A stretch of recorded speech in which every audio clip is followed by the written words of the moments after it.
Through my 4 years of college, after I sort of tried to nip the whole eating disorder in the bud, which worked sometimes and didn't work other times, I ended up being at a stable weight, which was still quite underweight for my height. But I was eating, though I was not eating enough, and I was working hard in recovery. And by the end of my 4 years in college, I was actually doing quite well. I did have periods where I overexercised in regards to how much I was actually eating, so that wasn't good. But I worked with a nutritionist again, I believe my third year in college, and it was much more helpful at that point because I had sort of put myself there instead of being told to go there. And I was more proactive in my recovery, and I was just in a completely different mindset. So it was a very different story. But I just, I can't, everybody always asks me, what was your turning point? When did you decide that you were going to fully recover? When did something click? When did you start on the path to being where you are right now, which like I say, I consider recovered? And it's so hard to do that because it didn't happen overnight. And obviously, it was years and years of work. I mean, I just told you I was in therapy for 6 years. But um, I always tell the story of how I was going out with friends. I was, I guess I had just turned 21, so it was the very beginning of my senior year of college, and I was doing fairly well. Um, I was nowhere near as sick as I was my freshman and sophomore year of college. But it was the beginning of my senior year of college, and I was out with friends, and it was night, and we were 21, so we had gone to a bar, I guess, and we had just a really, really fun night. Like, we loved being with each other. We had a good time. We had good talks. We just were enjoying life.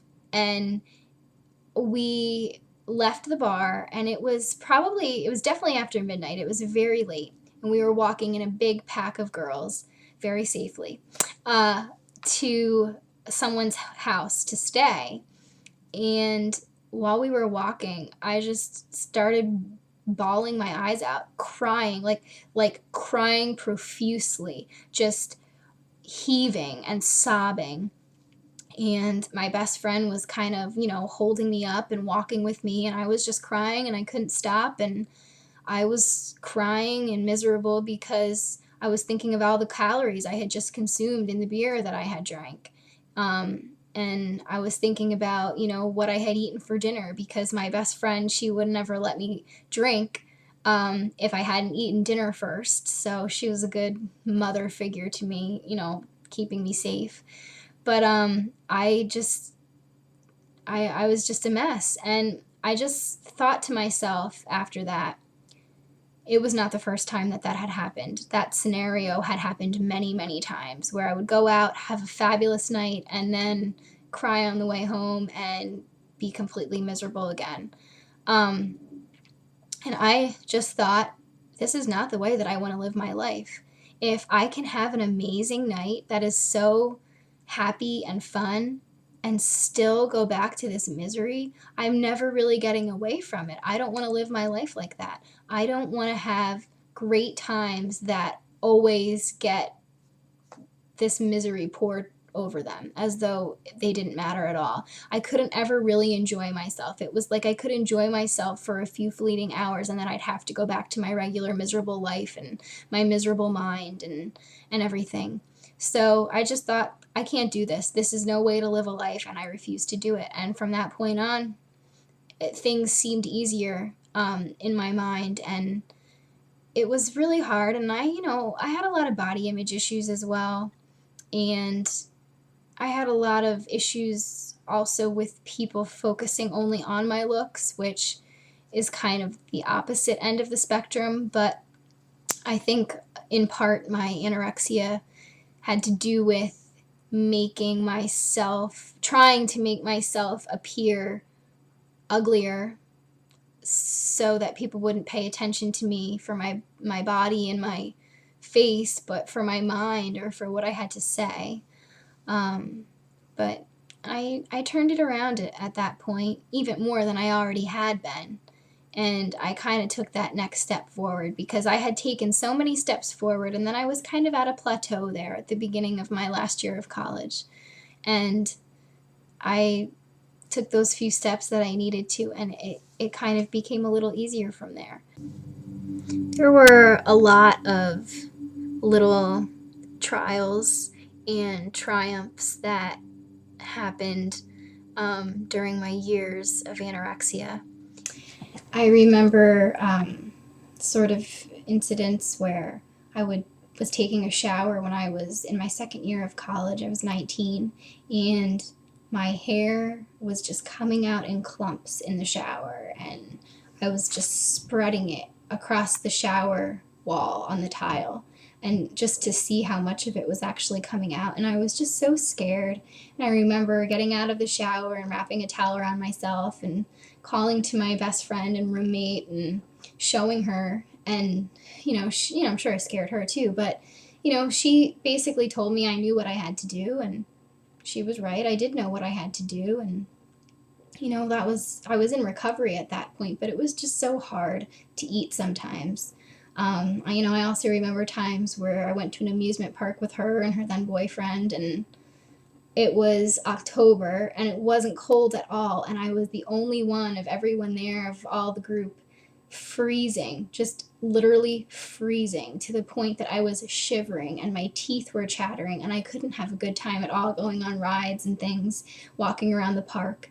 And her boyfriend gave me his jacket, and even though I was wearing his jacket, I was still freezing. And when we left that night to drive home, my lips were blue and I was just miserable. And it's just awful, the things that having an eating disorder, and mine was specifically anorexia, but that having an eating disorder can take away from you. And just the weird memories that I have associated with it, that when I look back, I sort of think like, that was a different girl, it doesn't even seem like me sometimes, and I had crying episodes and panic attacks and terrible anxiety, associated with a lot of things, which I was able to get under control, especially when I started eating better.